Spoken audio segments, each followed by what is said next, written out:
Assalamualaikum warahmatullahi wabarakatuh. Waalaikumsalam warahmatullahi wabarakatuh.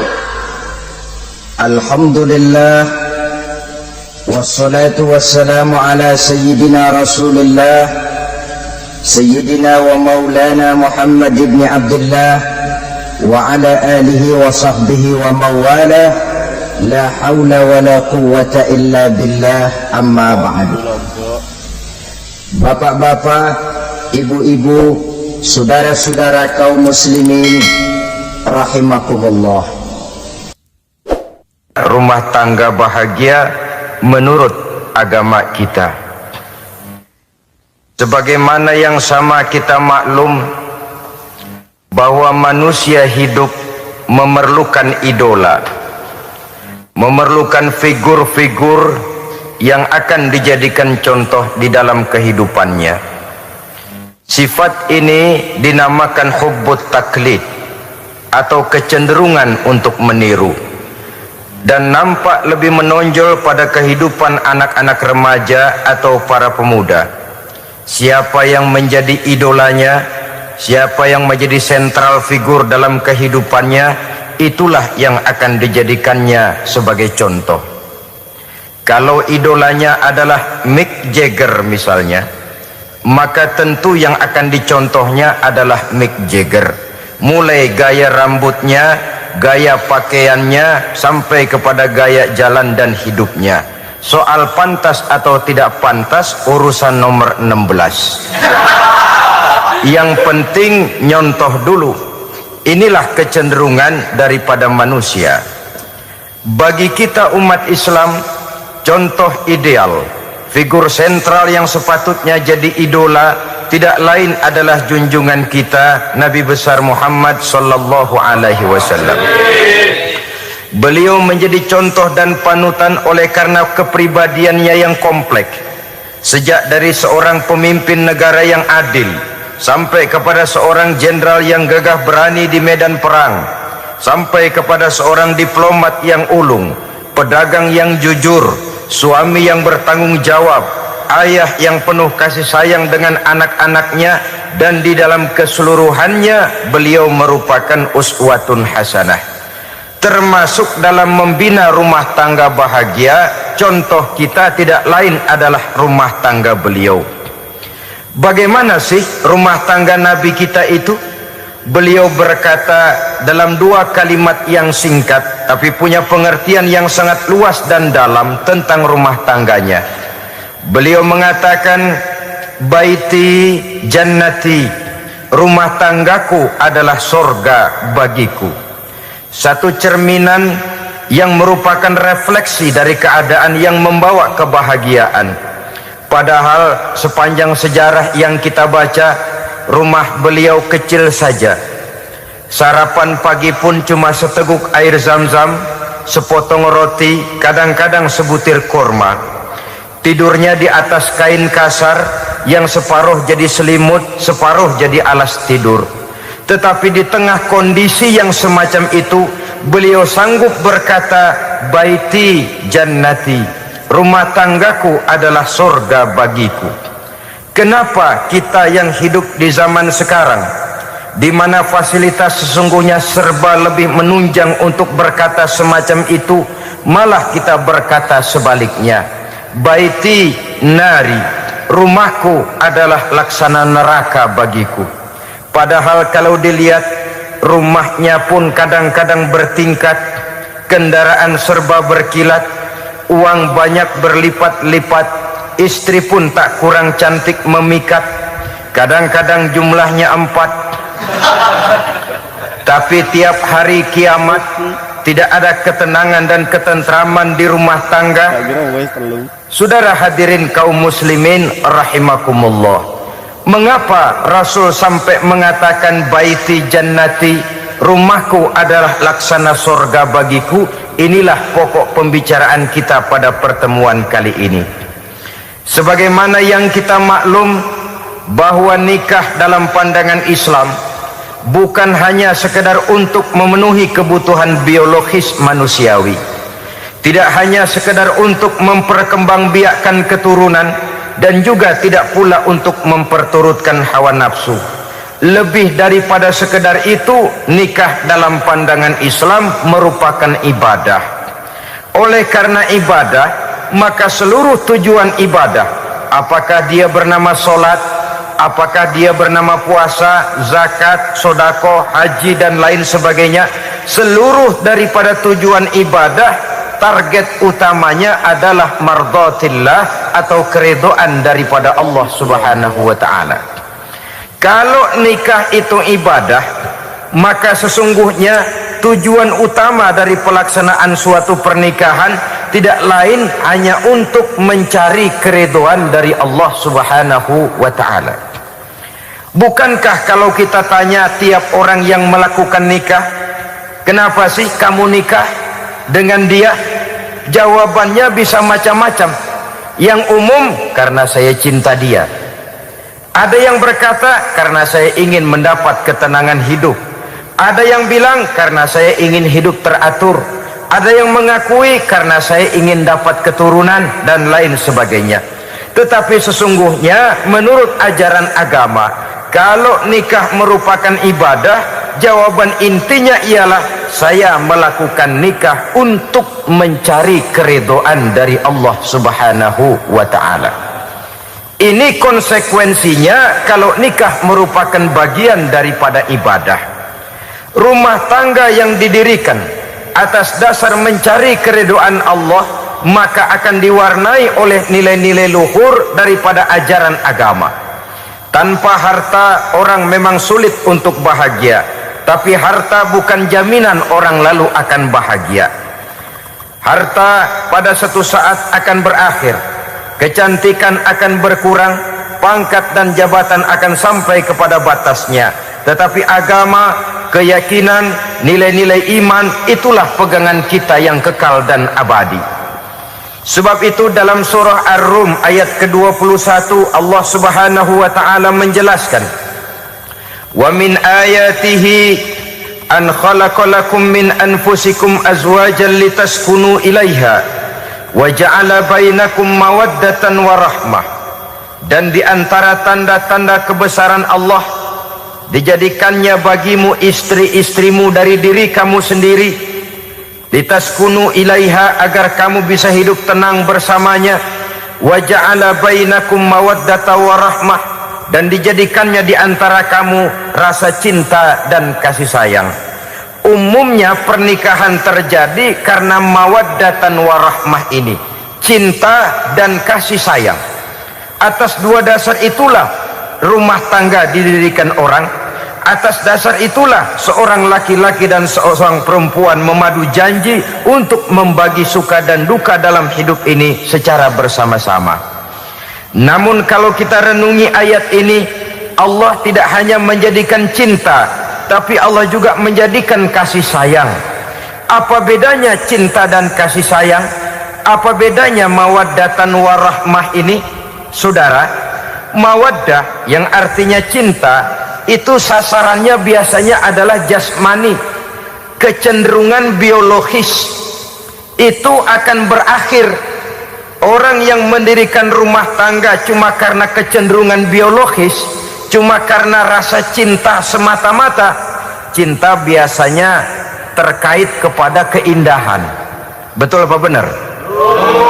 Biasanya orang mudah jatuh cinta kepada sesuatu yang punya nilai keindahan. Makanya anak muda jarang yang jatuh cinta sama nenek-nenek. Cinta selalu memandang segi keindahannya. Ini yang namanya mawaddah. Allah tidak mengingkari itu, silakan. Bahwa manusia secara naluri senang kepada serba keindahan, wajar-wajar saja. Tetapi tidak cuma mawaddah, Allah juga menciptakan rahmah, kasih sayang. Mawaddah mungkin ada akhirnya, tapi rahmah tidak akan pernah ada akhirnya. Kalau mawaddah adalah berkecenderungan kepada biologis, jasmaniah, maka rahmah kecenderungan kepada nilai-nilai rohani, kepribadian, kejiwaan dan lain sebagainya. Dikala pernikahan di bawah umur 40 tahun mungkin masih banyak mawaddahnya, rasa cintanya. Tapi 40 bahkan 50 tahun ke atas, rasanya orang berumah tangga kalau sudah 50 tahun ke atas itu lebih banyak kasih sayangnya ketimbang cinta-cintaannya. Kalau satu rumah tangga hanya didirikan atas dasar mawaddah saja, atas dasar cinta saja, padahal cinta itu terpaut kepada hal-hal keindahan, keindahan satu saat akan menurun. Ya tentu sebagaimana yang kita maklum bersama-sama, belum punya anak memang cantik, sudah punya anak kecantikan mulai menurun, punya anak 2 kulit mulai mengkerut, punya anak 3 onderdil mulai dol, punya anak 4 apalagi tidak pandai merawat diri, persis dompet tanggung bulan. Kalau rumah tangga didasarkan kepada rupa yang cantik saja, cinta akan bisa berpindah, paling tidak akan berkurang nilainya. Sebab itu Allah tidak hanya menyediakan mawaddah warahmah, dijadikannya di hatimu itu tidak cuma sekedar cinta, tapi juga kasih sayang. Nah, kasih sayang inilah apabila berakar dan berurat dari nilai-nilai keagamaan yang akan menopang jalinan rumah tangga bahagia, mengukuhkan usaha untuk mencapai mardhatillah atau keridhaan daripada Allah Subhanahu wa taala.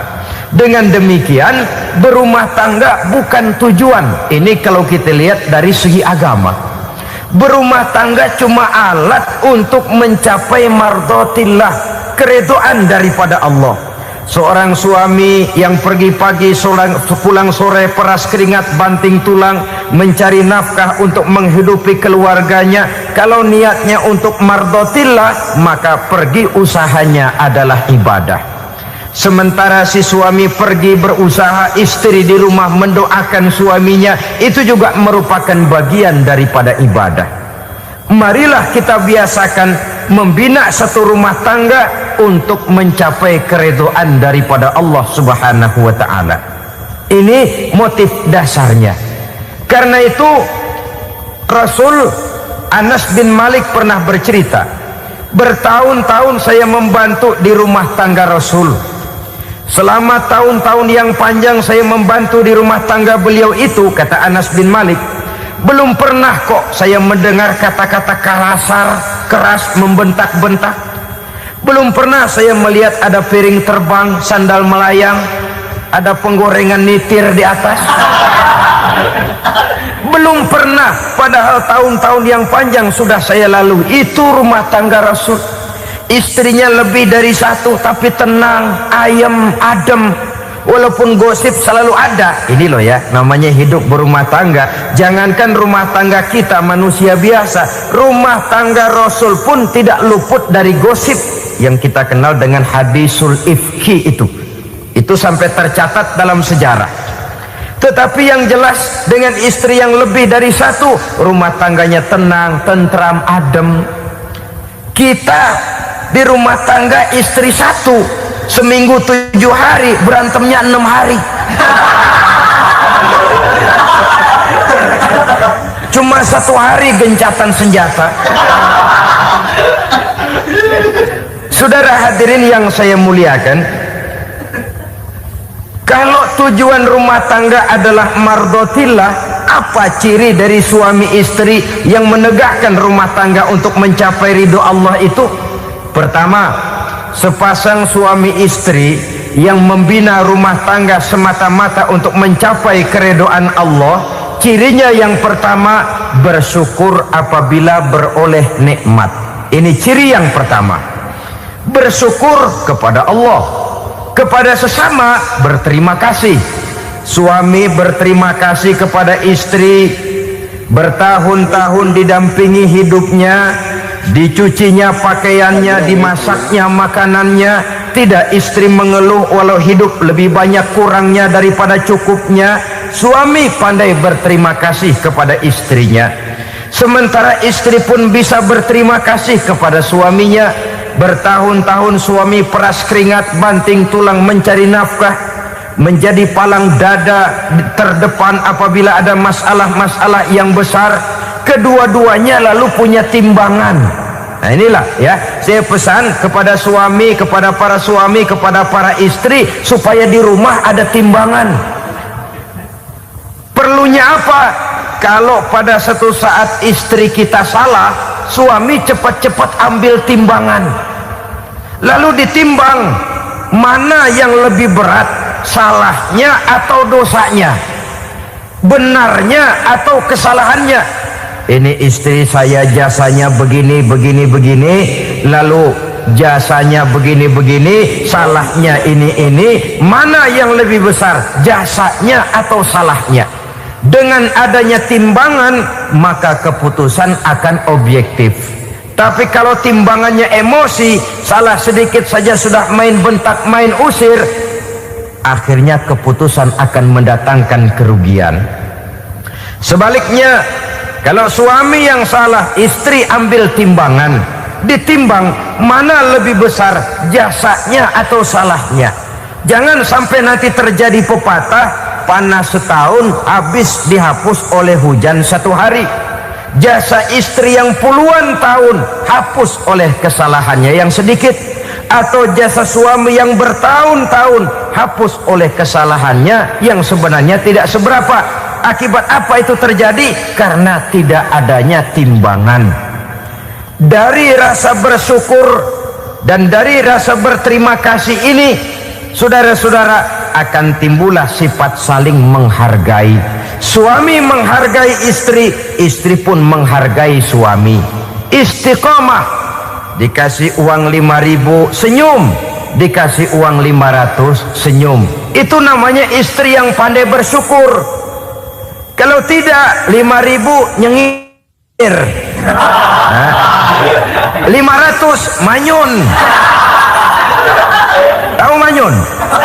Kayak bemok nyari setoran, monyong saja. Ada sikap istiqomah di dalam membina kehidupan berumah tangga ini. Lalu mengerti posisi suami, ini termasuk tanda berterima kasih. Suami saya itu kerjanya apa, golongannya apa, gajinya sebulan berapa. Atas dasar itu, lalu istri menjadi istri yang tahu diri. Walaupun suami harus menyenangkan istri, istri pun hendaknya nimbang, tahu batas kemampuan suami. Kemauan mungkin tidak terbatas, tapi kemampuan sangat terbatas. Kalau suami pegawai kecil, ya mintalah yang kecil-kecil. Kalau suami pegawai rendah, mintalah yang sesuai dengan kemampuannya. Jangan suami gajinya cuma 50.000 sebulan, istri menuntut minta dibeliin gelang yang kayak pelek becak. Tentu sudah overacting namanya. Saudara hadirin yang saya muliakan, kunci awalnya bersyukur kepada Allah. Kalau sudah bisa berterima kasih kepada manusia, hati ini akan mudah bersyukur kepada Allah. Rumah tangga yang pandai bersyukur, berapapun kecilnya nikmat, bukan kecilnya yang dia lihat, tapi karunia Allah yang dinilai. Sehingga dari rasa berterima kasih kepada manusia akan timbullah rasa syukur kehadirat Allah Subhanahu wa ta'ala. Itu yang sering diistilahkan orang, kalau dia punya mobil, dia berkata alhamdulillah kita punya mobil, tetangga kita cuman punya motor. Kalau dia punya motor, syukur kita punya motor, tetangga kita cuman punya sepeda, kemana-mana kekejek melulu. Kalau dia punya sepeda, alhamdulillah punya sepeda, tetangga kita sebelah nggak punya apa-apa, kemana jalan kaki saja. Kalau dia jalan kaki, alhamdulillah kita masih bisa jalan. Tetangga kita sebelah lumpuh bertahun-tahun nggak kemana-mana. Kalau dia lumpuh, alhamdulillah kita masih hidup. Tetangga kita kemarin mati nggak balik lagi.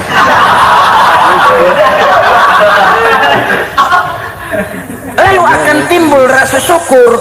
Tapi kalau sudah lumpuh ngelihat yang bisa jalan ngelihat yang naik sepeda, yang punya sepeda lihat yang punya motor lihat yang punya mobil lihat yang punya pesawat.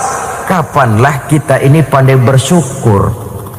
Sebab kesenangan seperti pelangi, tidak pernah di atas kepala kita, selalu kelihatannya di atas kepala orang lain. Sehingga kalau ngobrol orang sering bilang, lu sih enak lo gue lihat, gue keblangsak amat nih ya. Setiap orang ngomong kepada kita begitu nadanya. Kita yang dilihat enak, sementara kita melihat orang lain enak. Tukang tahu melihat tukang tempe enak, tukang tempe melihat tukang tuak enak, tukang tuak bilang tukang sirsak enak. Enak itu seperti pelangi. Namun kalau kita mau merenungi, tidak pernah Allah berhenti memberikan nikmat kepada kita. Sejak kita bangun tidur sampai kita tidur kembali, bahkan tidur itu sendiri, seluruhnya tidak pernah putus dari nikmat Allah. Bahagia ada di gubuk reot, bahagia ada di rumah mewah, bahagia ada di hati kopral, bahagia ada di hati jenderal, di gunung dan di kota, di hutan belantara dan di desa, di keheningan malam atau di keramaian siang. Kalau kita mau mencari, bahagia selalu ada. Tapi hati yang tidak pandai bersyukur, bagaimanapun banyak kebahagiaan yang meliputi hidupnya, dia tidak akan pernah pandai mensyukurinya. Maka berterima kasihlah kepada istri, berterima kasihlah kepada suami, bersyukurlah kehadirat Allah Subhanahu wa ta'ala. Saya sering mengatakan, sebaliknya seorang suami bagaimanapun kondisi istrinya, kalau itu memang jodohnya, beranilah berkata, istriku adalah Romeoku, istriku adalah Julietku, atau istriku adalah Sri Kandiku. Biarin pengkor ya pengkor, nggak ada urusan. Mensyukuri. Kalau tidak mensyukuri, yang timbul lalu sesalan. Kalau sudah sesalan, mudah umpat mengumpat, caci mencaci dalam rumah tangga, lalu terjadilah kegaduhan. Ketenangan sulit kalau sudah tidak ada unsur saling menghargai itu. Lebih celaka lagi kalau sudah mengarah kepada penyesalan. Kata istrinya, bang gue nyesel kawin sama lu. Suami digituin bikin gede kepalanya. Kalau lu nyesel apalagi gua, makin nyesel. Iya, coba pikir bertahun-tahun kita berumah tangga, memangnya abang bisa beliin apa sama saya? Itu juga gerobok kalau nggak ngeridit bang. Kalau nggak ngeridit, memangnya kamu bayar kreditan pakai daun pisang? Saudara hadirin yang saya hormati, ini saya tekankan kepada ibu-ibu karena penyakit perempuan umumnya. Pernah Rasul itu pulang Isra Mi'raj cerita, saya pulang Isra Mi'raj diperlihatkan neraka. Neraka ya Rasul? Lalu bagaimana? Saya lihat kok isinya kebanyakan perempuan. Perempuan. Laki juga tidak sedikit. Cuma kebanyakan kok perempuan. Apa perempuan tidak sholat ya Rasul? Sholat. Tidak puasa? Puasa. Tidak ngaji? Rajinan dia sama suaminya. Tapi kenapa lebih banyak di sana? Rasul berkata, hunna yakfurnal asir. Penyakit umum dari perempuan tidak pandai berterima kasih kepada suaminya. Ini rupanya penyakit umum dari tahun atu. Saudara hadirin yang saya muliakan, jadi rumah tangga yang didirikan atas dasar mencapai ridho Allah, maka kelihatan dari pasangan suami istri menjadi orang yang pandai bersyukur terhadap nikmat. Bukankah dalam surah Ibrahim ayat 7 Allah berjanji, la in syakartum la azidannakum wa la in kafartum inna azabi lasyadid. Kalau kamu pandai bersyukur, aku tambah nikmatku. Kalau kamu ingkar, tidak mau bersyukur, azabku itu hebat dan pedih. Rumah tangga yang suami istrinya tidak bersyukur disiksa oleh perasaannya sendiri. Tetangganya dapat nikmat, dia yang meriang. Tetangganya dapat kesenangan, dia yang sakit hati. Dia tidak melihat nikmat yang diberikan kepadanya, nikmat yang orang lain punya aja yang diincar. Nikmat orang lain aja dihitung-hitung. Tangga kita saya baru habis beli yang sebelah belilir habis beli kukusan. Cuma sekedar kukusan saja. Orang lain beli apa-apa jadi bahan diskusi di rumahnya.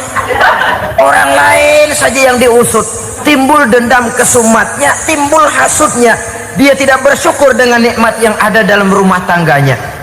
isi rumah tangga semacam itu disiksa oleh perasaan hasutnya sendiri. Jauh dari kebahagiaan, kering hatinya, miskin jiwanya, merana batinnya. Kalau sudah ke sana, jauhlah rumah tangga dari pantulan sinar kebahagiaan. Saudara-saudara, kita lihat rumah tangga Rasul. Dari rumah yang kecil, dari tempat tidur yang sarapnya kain kasar, separuh jadi selimut lagi, keluar ucapan baiti jannati. Kenapa? Beliau orang yang pandai bersyukur kepada Allah, bisa berterima kasih kepada istri-istrinya, dan istrinya pun pandai berterima kasih kepada Rasul dan bersyukur kehadirat Allah Subhanahu wa ta'ala. Maka nikmat lalu bertambah. Makin kita syukuri nikmat, makin tambah itu. La azidannakum, janji Allah, pasti aku tambah nikmatku kepadamu jikalau kamu pandai mensyukurinya. Tapi kalau kamu ingkar, tidak pandai bersyukur, awas, nikmat bisa berubah menjadi azab kalau kita tidak pandai-pandai mensyukurinya. Jadi cirinya yang pertama, rumah tangga bahagia itu apabila suami istri pandai bersyukur terhadap nikmat yang diberikan oleh Allah Subhanahu wa ta'ala. Satu.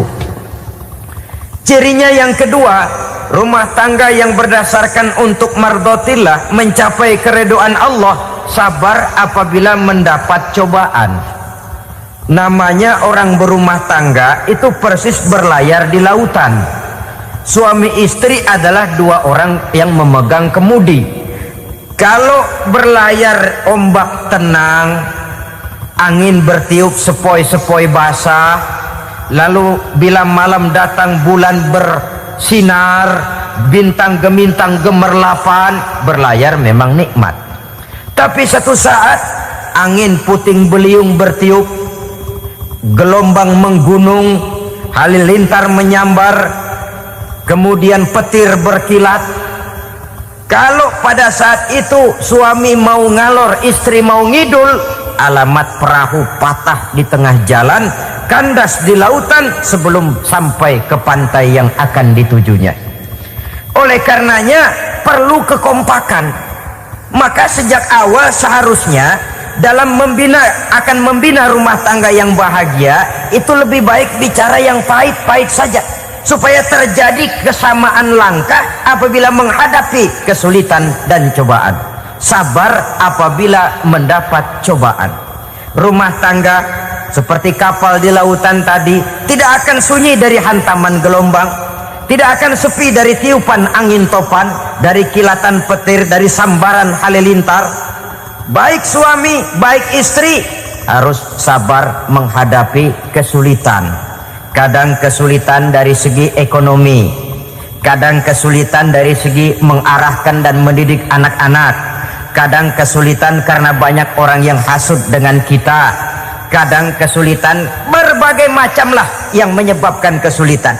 Rumah tangga yang bertujuan mencapai ridho Allah sabar menghadapi segala macam kesulitan. Saudara-saudara kaum muslimin rahimakumullah, kesulitan adalah bagian daripada perjalanan hidup. Siapa orangnya yang tidak pernah menemukan kesulitan dalam kehidupan? Rasanya hampir tidak ada.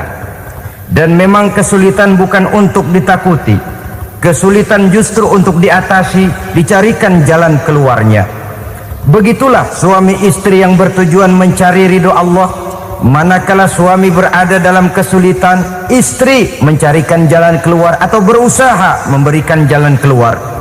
Sebaliknya, manakala istri dalam kesulitan, suami bisa mencarikan jalan keluarnya. Sabar dalam menghadapi segala macam kesulitan.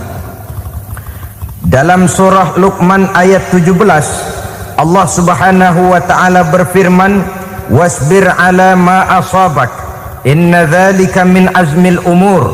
Dan bersabarlah terhadap apapun yang menimpa kamu.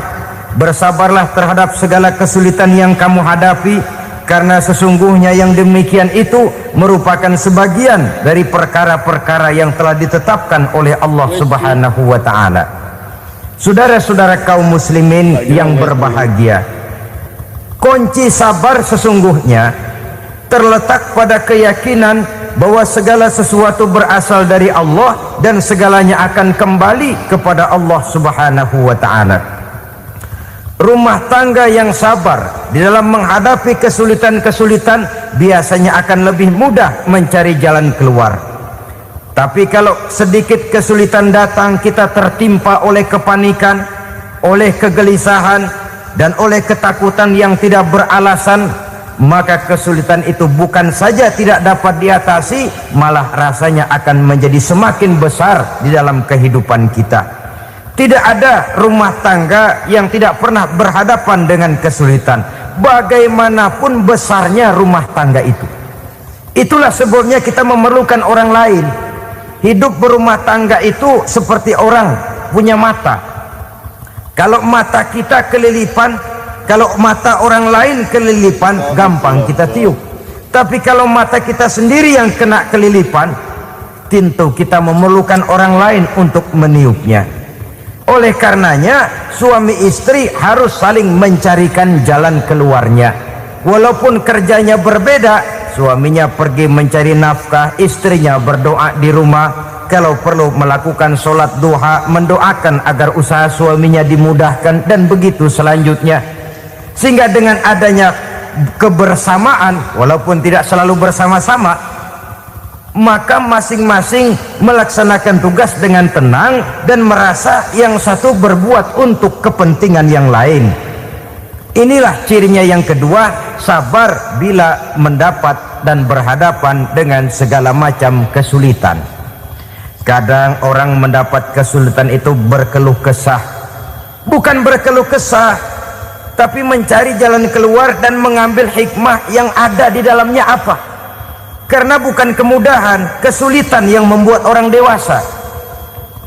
Bukan kemudahan, tapi kesulitan yang membuat orang berpikir dinamis, kreatif.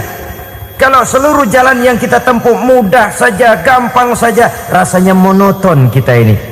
Kehilangan dinamika dalam perjuangan.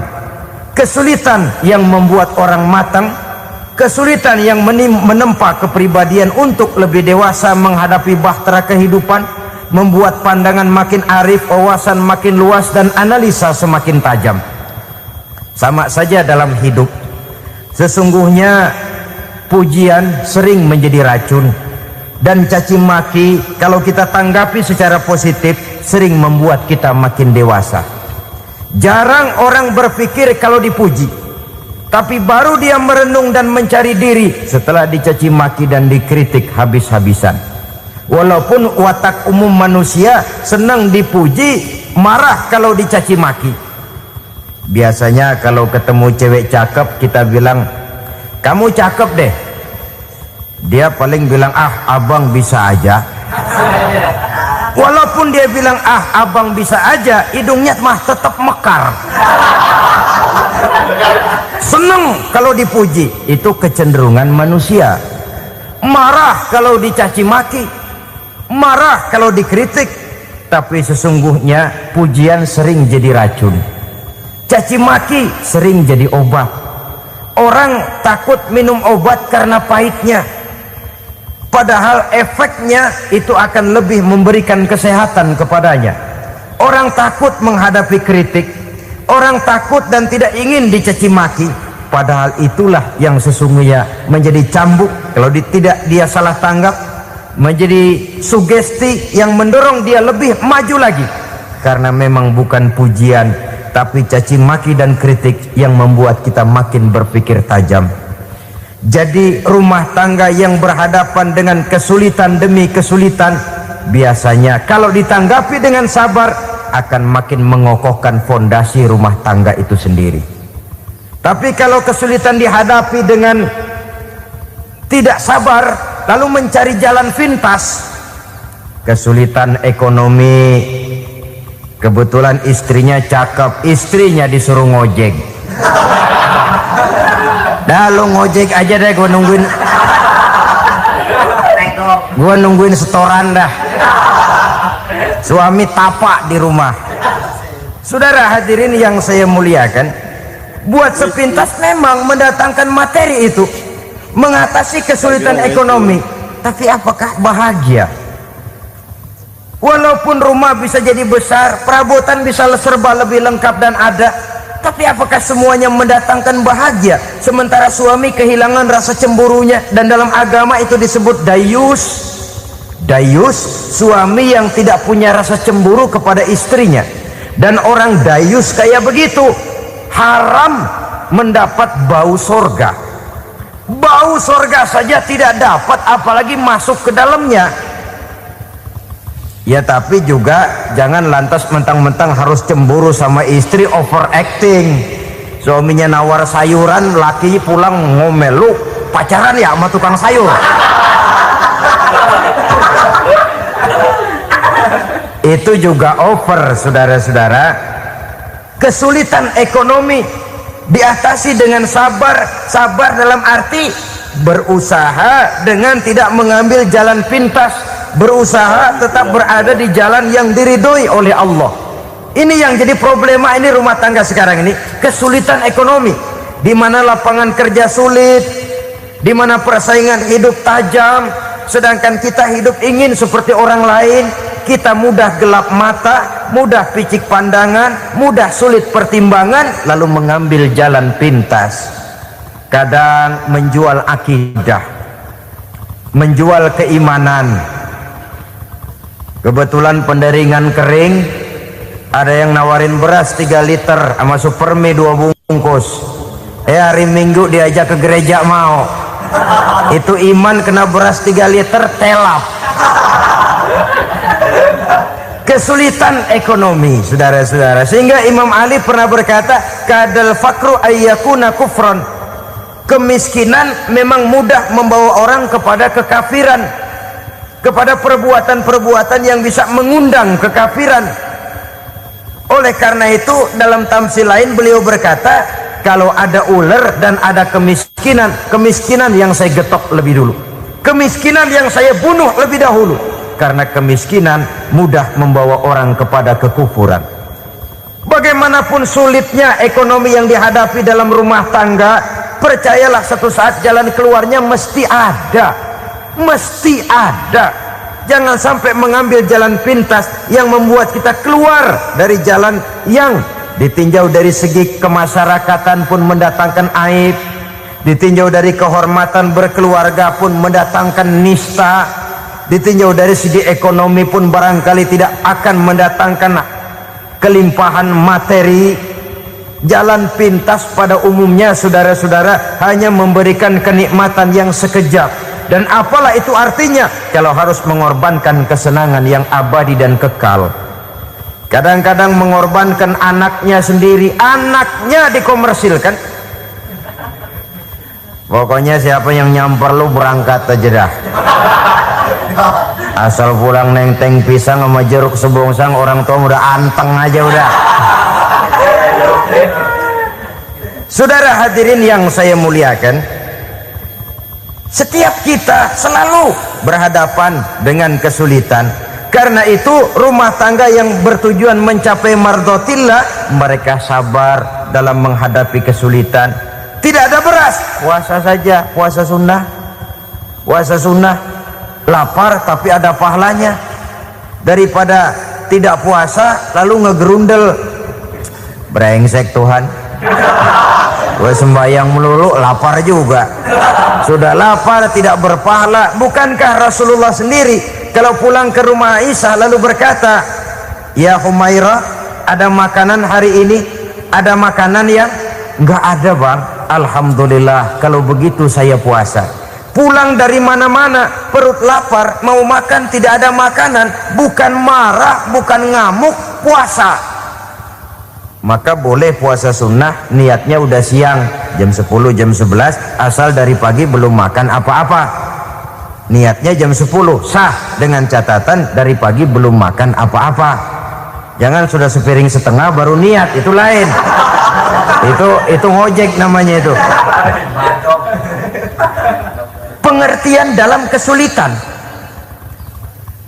Satu malam beliau pulang dari masjid agak larut, habis ngajar banyak yang bertanya, ketuk pintu, assalamualaikum, Assalamualaikum. 3 kali beliau memberi salam, tidak ada jawaban, tidak dibukakan pintu. Rupanya istri beliau lelah bekerja di waktu siang, tidurnya pules benar. Marahkah Rasul? Tidak. Beliau gelar sorban, tidur di depan pintu. Asraful anbiya wal mursalin ini, Rasul termulia ini, karena menghargai istrinya, tidur di depan pintu. Sampai Aisyah bangun sepertiga malam, terkejut buka pintu, suaminya ada di depan pintu. Beliau bangunkan. Ketika dibangunkan, Rasul lebih dulu berkata, maaf sayang, saya pulang terlambat. Sudah nggak dibukain pintu, tidur di depan, dibangunin, beliau duluan yang minta maaf. Pengertian. Kalau emosi, memang nggak dibukain pintu, tidur di depan. Begitu dibukain, yang enak kita tunjuk jidatnya.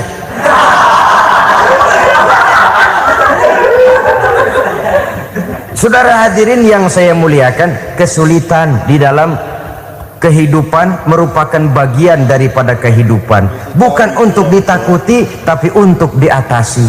Bukan untuk dihindarkan, tapi dicarikan jalan keluarnya. Hadapilah kesulitan dengan baik sangka kepada Allah, dengan lapang dada, dan dengan tetap bersabar menghadapinya. Kenapa? Karena tujuan kita mendirikan rumah tangga, mencapai ridho Allah. Kalau anak kita perjualbelikan, kalau istri kita komersilkan, kalau akidah kita jual untuk mempertahankan rumah tangga, bukankah makin jauh saja rumah tangga itu dari ridho Allah? Ini tujuan utamanya. Yang ketiga, rumah tangga yang bertujuan mardotillah itu, suami istri yang merupakan fondasi di rumah tangga, suami sebagai pemimpin, istri sebagai pembina, selalu musyawarah dalam menyelesaikan persoalan.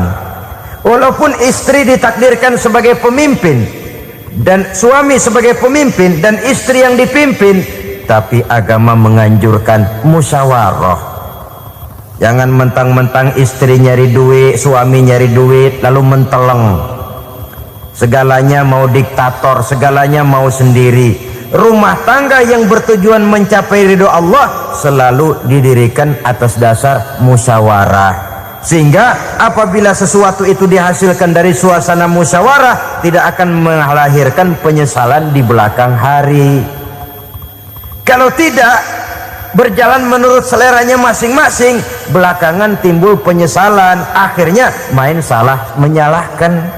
Kalau sudah saling salah menyalahkan, itu artinya sudah saling mengungkit kekurangan masing-masing. Akibatnya tidak ada lagi saling menghargai. Jadi dengan demikian musyawarah di dalam menyelesaikan persoalan, menghadapi kesulitan ekonomi, musyawarah, menghadapi kenakalan anak, musyawarah, akan membeli ini dan itu sebaiknya juga musyawarah. Kalau merupakan hasil musyawarah, maka saudara-saudara hasilnya pun akan dihadapi oleh bersama. Enak rasakan bersama, tidak enak rasakan bersama. Kenapa? Tadinya musyawarahnya bersama-sama juga. Lah kalau hasil sendirian, giliran enak mungkin yang satu mau ikut, giliran tidak enak yang satu nuding, gua kata juga apa? Kan begitu akibatnya kalau tidak berdasarkan musyawarah lebih dahulu. Maka insya Allah hasil musyawarah ini setidaknya tidak akan mendatangkan sesalan di belakang hari nantinya. Saudara-saudara kaum muslimin rahimakumullah, ciri yang keempat, sepasang suami istri yang bertujuan mencapai ridho Allah dalam upaya mencapai rumah tangga bahagia itu tawakal apabila mempunyai rencana. Tawakal berserah diri kepada Allah, bukan berserah diri dalam artian mutlak yang mengarah kepada fatalism atau predestination. Kita sering mengartikan tawakal secara salah. Belum apa-apa sudah menyerahkan diri kepada Allah. Emang semuanya terjadi menurut maunya Allah dah, nggak usah ngapa-ngapain, bagaimana Tuhan aja dah. Lapar juga nggak usah makan, kalau takdirnya kenyang pan kenyang. Ya udah lapar terus kita. Makan dulu, perkara nanti kenyang apa tidak itu baru tawakal. Kalau sakit ke dokter, soal sembuh atau tidak baru tawakal. Artinya usaha itu ada. Setelah suami berusaha, istri berusaha, selebihnya tawakal. Apa perlunya tawakal? Apabila berhasil tidak lupa daratan, apabila berhasil tidak lupa diri, apabila gagal tidak putus asa. Sehingga dengan demikian dari tawakal ini lahirlah pondasi yang kokoh membina rumah tangga yang bahagia dalam upaya mencapai keridhaan daripada Allah Subhanahu wa taala. Apapun yang kita laksanakan di rumah tangga, tujuan intinya tetap untuk mencapai keridhaan Allah. Beli kendaraan untuk mencapai ridho Allah, lalu dipakai ngaji, dipakai ke masjid dan sebagainya. Beli peralatan rumah tangga untuk mencapai ridho Allah, mendidik anak untuk mencapai ridho Allah, membantu keluarga untuk mencapai ridho Allah, dan begitu selanjutnya. Tawakal apabila mempunyai rencana. Kemudian cirinya yang kelima, suami istri yang bertujuan mencapai ridho Allah selalu mempererat silaturahmi. Sebab seperti sudah saya sampaikan pada pertemuan terdahulu, dalam berumah tangga itu ada orang tua, ada mertua. Itu cuma perbedaan istilah, tapi hakikatnya adalah sama. Jangan karena perbedaan istilah lalu menyebabkan kita berbeda sikap. Kalau sudah berbeda sikap, tentu akan melahirkan perasaan yang tidak simpatik. Sebaiknya suami istri kalau sudah berumah tangga, jadikanlah orang tua tempat cerita yang enak saja. Yang tidak enak telan berdua, yang pahit rasakan berdua, kesusahan dan kesulitan atasi berdua. Giliran enak ngomong sama orang tua, giliran senang cerita sama mertua. Sekarang kan kita balik, kalau lagi senang duitnya banyak, anteng di rumah, kalem aja. Tapi lalu waktu susah, waktu susah, cerita kepada orang tuanya, cerita kepada mertuanya. Lalu kapan kita mau menyenangkan orang tua? Sudahlah mereka susah mendidik kita di waktu kecil, membesarkan kita, melakukan segala macam pengorbanan. Demi setelah kita berumah tangga, kesulitan rumah tangga kita tumpahkan juga kepada mereka. Pererat silaturahmi dan usahakan agar seluruh keluarga hanya menjadi tempat kita cerita yang enak-enak saja. Istilah sehari-harinya, kalau di rumah kita makan sama sayur bayam, keluar rumah diem, malah seluitan. Tetangga tanya, lu makan kayaknya enak banget apa sih? Daging ayam.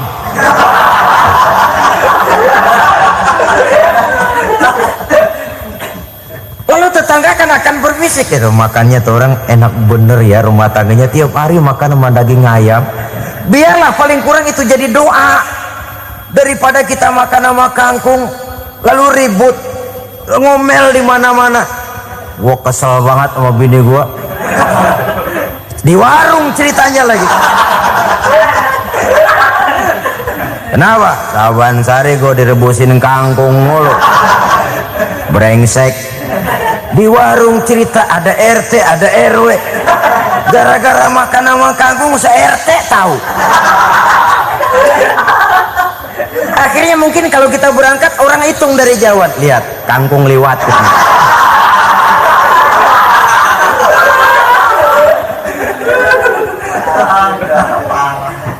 Bisa menjaga yang disebut security informasi, rahasia rumah tangga. Bahkan pernah saya berikan contoh karena ingin menghargai. Suami beliin kain batik buat istrinya, istri tahu begitu sepintas nih kain jelek nih, tapi karena mau menyenangkan suaminya dia bohong. Bagaimana bu kain yang bapak beliin? Aduh bagus bener pak, bagus sekali itu kain. Warnanya pak emang yang model begitu tuh. Tetangga kita mana ada yang pakai kain begitu pak? Ya emang nggak ada, jelek. Menghargai. Soal kalau waktu itu si istri jujur, yang timbul sakit hati suami. Bagaimana bu kain yang saya beliin? Goblok lo. Kain begitu dibeliin di pasar juga banyak 1.400, campur odol lagi. Sudahlah suami punya niat baik, sampai rumah digoblok-goblokin, tidak ada lagi rasa saling menghargainya. Begitu pentingnya mempererat silaturahmi ini, sampai Nabi berpesan, isnani la yanzurullahu ilaihima yaumal qiyamah qati'ur rahim wa jarus su'. Ada dua golongan manusia yang di akhirat nanti tidak akan dilihat oleh Allah, tidak akan diopeni oleh Allah, didiemin aja. Siapa mereka? Pertama, orang yang suka memutuskan silaturahmi. Yang kedua, tetangga yang jahat dengan tetangganya. Dua golongan manusia ini, pemutus silaturahmi, kemudian juga tetangga yang jahat dengan tetangganya, ini tidak akan dipandang oleh Allah di hari akhirat nanti. Jadi pererat silaturahmi, sebab kita ini zon politiken, makhluk yang bermasyarakat, yang tidak bisa hidup sendirian. Setiap kita memerlukan orang lain. Kita disebut kaya karena ada yang miskin, kita disebut alim karena ada yang awam, kita disebut berkuasa karena ada rakyat jelata. Tanpa rakyat tidak ada penguasa, tanpa yang miskin tidak ada orang kaya. Kalau tidak ada yang jelek, siapa yang bilang cakep? Karena ngimbangi. Saudara hadirin, atas dasar ini mestinya kita selalu bersyukur dalam segala posisi, tidak lalu salah terima kepada karunia yang diberikan Allah kepada kita. Saudara hadirin yang saya hormati, pererat silaturahmi, jadikan orang-orang tua kita tempat kita cerita yang enak-enak saja. Yang tidak enak, telan sendiri, usahakan sendiri, carikan jalan keluarnya sendiri. Setidaknya ya diam sajalah. Kalau belum bisa membalas budi baik orang tua, setidaknya jangan menyakiti hati orang tua kita. Sudah lelah dan payah dia mengasuh kita, membesarkan kita, merawat kita, demi setelah kita berumah tangga, seluruh kesulitan kita bawa lagi kepadanya. Karena itu buat para istri juga ini perhatian, kalau dimarahi suami jangan cepat-cepat pulang ke rumah orang tuanya. Nggak boleh diomelin dikit, main buntal aja. Gua pulang dah, pulang. Sampai sana cerita habis-habisan, dikucek kejelekan suaminya. Nanti 2-3 hari balik aja lagi, kan nggak lucu jadinya. Saudara hadirin, begitu juga suami mencaci maki habis istrinya, 2-3 hari baik aja lagi. Konyol, istrinya sudah dicaci maki habis-habisan, dijeleki leluhur-leluhurnya, 2-3 hari baik lagi, mesraan lagi. Kata bininya dalam hati, gua lu jelekin juga, lu pakai juga, payah.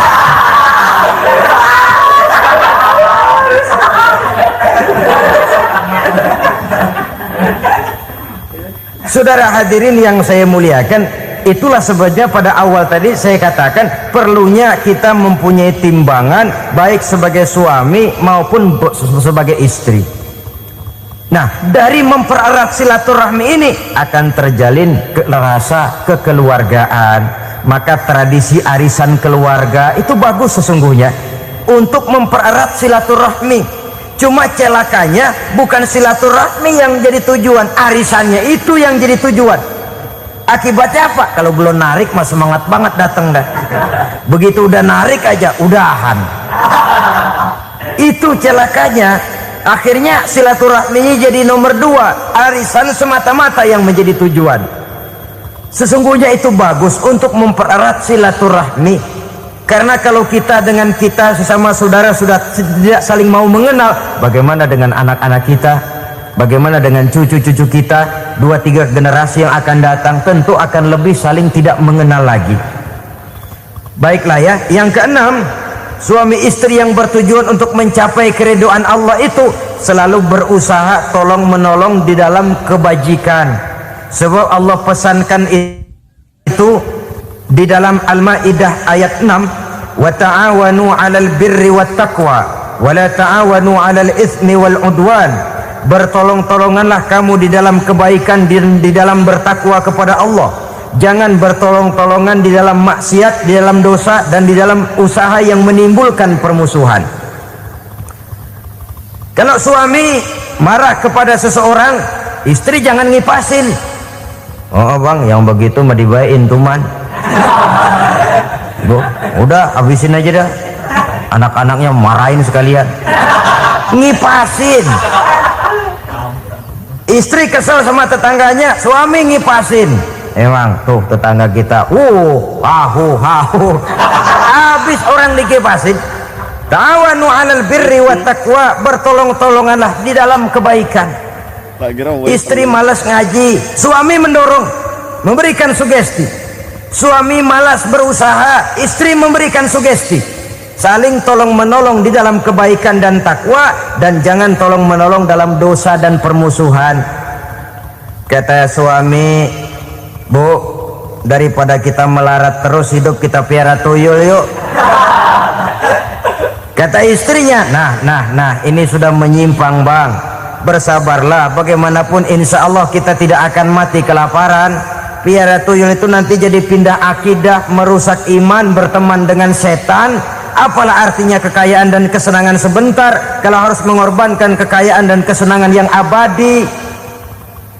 Ini sudah alal ismi wal udwan, sesuatu yang mengandung dosa. Saudara hadirin yang saya hormati, kemudian yang keenam, berbaik sangka. Baik suami maupun istri sama-sama saling berbaik sangka. Suami melepas istri, istri melepas suami dengan hati yang ikhlas.